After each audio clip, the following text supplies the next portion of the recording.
president continues to attack American energy with executive orders on fracking, refusing to lift a 30-year-old oil embargo, and vetoing the Keystone XL pipeline.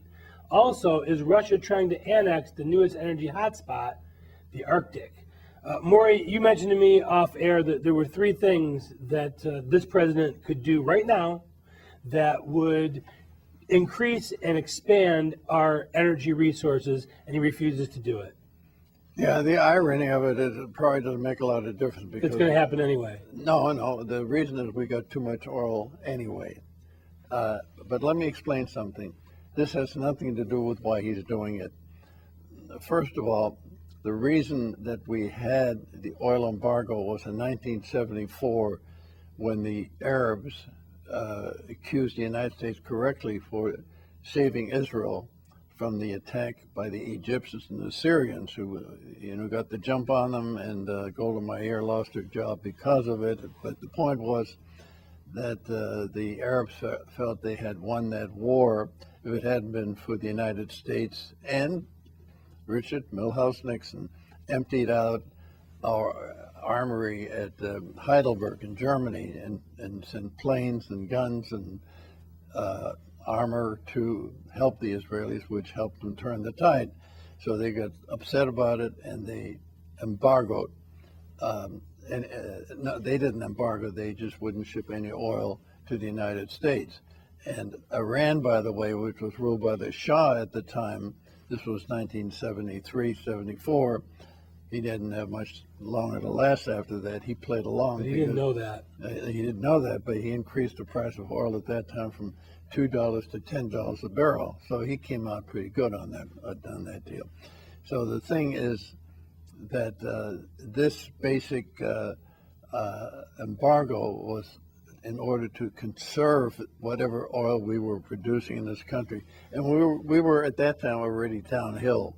We had the old conventional method of excavating oil from the ground wasn't good enough. We had Texas, California, pretty much was getting pretty empty. And we had cars that would get 10 miles, maybe less, to the gallon at that point. We're still talking about the big, beefy V8s. You had the worst of everything, that's right. So I think Nixon was right. The only exception was Canada, because Canada at that time didn't have the oil sands in Alberta province that they now have.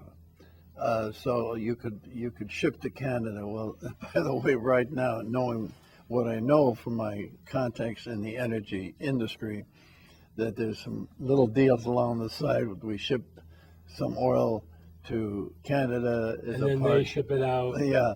Well, the reason, by the way, that this would really help us by lifting the oil embargo, the light type of oil that we have is highly desirable to refineries offshore, whereas our refineries really prefer the heavy stuff that comes out of Saudi Arabia, that comes out of Russia, that comes out of Iran, because they're so sophisticated today, they can do it.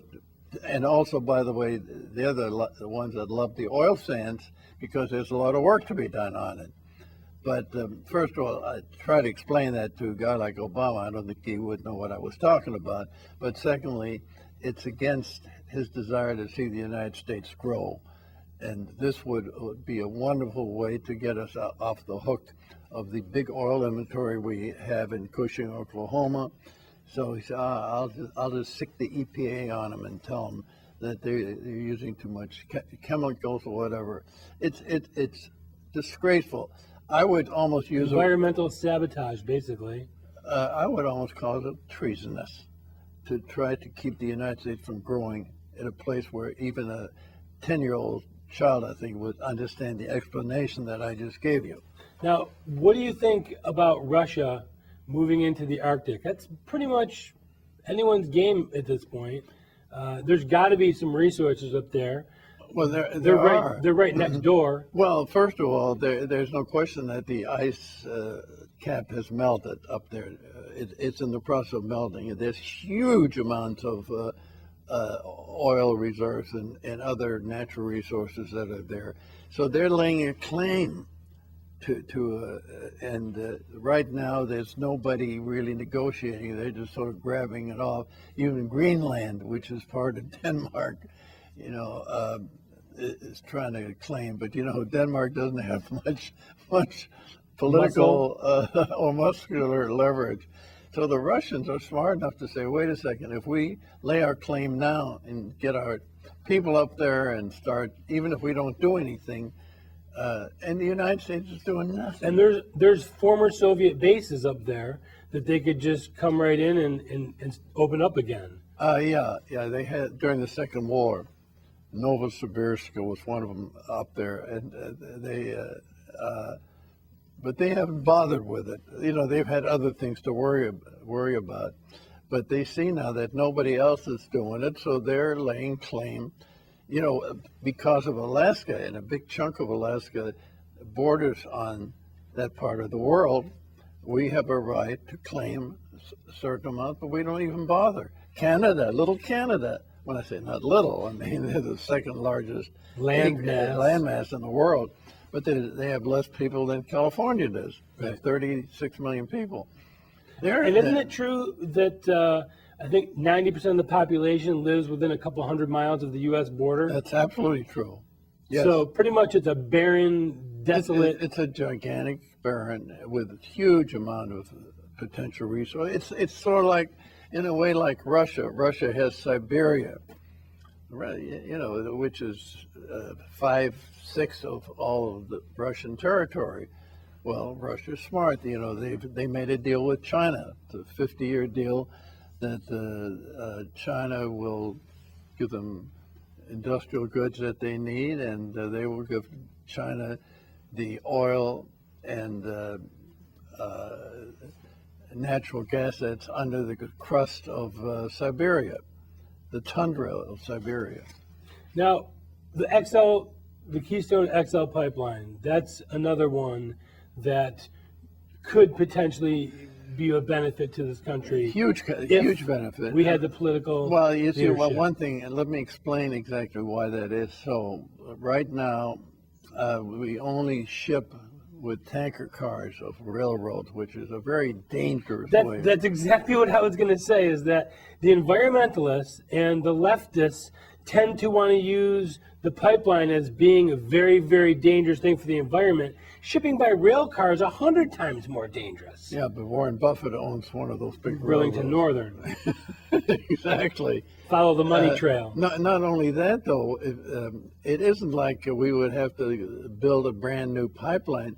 There is a pipeline that starts in Nebraska and goes right down to the Gulf of Mexico, the refineries down there. All we'd have to do is build a piping system that goes across the border from Canada down there.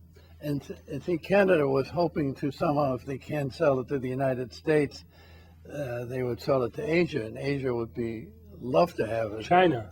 Right, China, and not only China, there's the whole Southeast Asia is awakening now and doing a great job. They're even forming their own World Bank now as we speak. So the reason that they aren't doing that, they're having trouble getting over the mountains, and they got some aboriginals there that they're, you know, they got their problems with their own people there. But the point is, it would be wonderful if they could finish off the pipeline between the Athabasca region of Alberta and Nebraska, and then tie it together, totally circumvent the inventory in Cushing, Oklahoma, and ship it right to our refineries. Put a lot of people to work, would give us a lot of additional oil, and then tie that together with eliminating the oil embargo, and we would solve the whole oil problem. And we could be easily. independent, energy independent, and an exporter. That's why I'm saying there is more here than meets the eye. I cannot believe that the President of the United States does not understand that. But when I can't believe that the opposition isn't bigger. I mean, there's hardly any opposition to anything that this administration is we doing. don't have in our political system. You go back in our history, the good presidents, the bad presidents, the medium presidents all followed the Constitution. The Constitution was like a guardian of this great Well, you country. put your hand on the Bible or the Quran, depending on who you are, and you swear allegiance to uphold the Constitution. I don't. The Quran was never. That might have been tongue in cheek. Okay, all right. But the point I'm getting at is you're absolutely right. This man makes a joke out of it because he knows that there isn't anybody on the other side that has either the guts or the Constitution, if you'll pardon my use Leadership of the word. skills. Yeah. And when you hear him talk and he says, well, if Congress doesn't act, I will, that's not how it works. That's absolutely not how the system works. We have a tri-balance system. We have a legal system called the Supreme Court. We have the Congress and we have the President. Each one is there to balance off the other. Which have all slid to the executive branch. Yeah, the executive branch is, you might as well, I could never in my wildest dreams ever compare Obama to Adolf Hitler, because Adolf Hitler was a genocidal maniac. I mean, there's no question about that. But the tactics are very similar. I'm telling you, I saw it when I was a kid in Germany. Do you know that the Weimar Republic had a fabulous constitution, even much more liberal than the American Constitution? And so what did Hitler do? He saw there was a little Article 17 in the Weimar Constitution that said if there is a terrible internal problem, the chancellor takes over. So he burned down the Reichstag and he called a force majeure and he took over. Don't go anywhere, folks. Our Global Outlook, Political Insider, and Moment in History are coming up. If you want to catch the show or catch any of our segments, it's simple and free. You just log on to our website, theworldreport.org.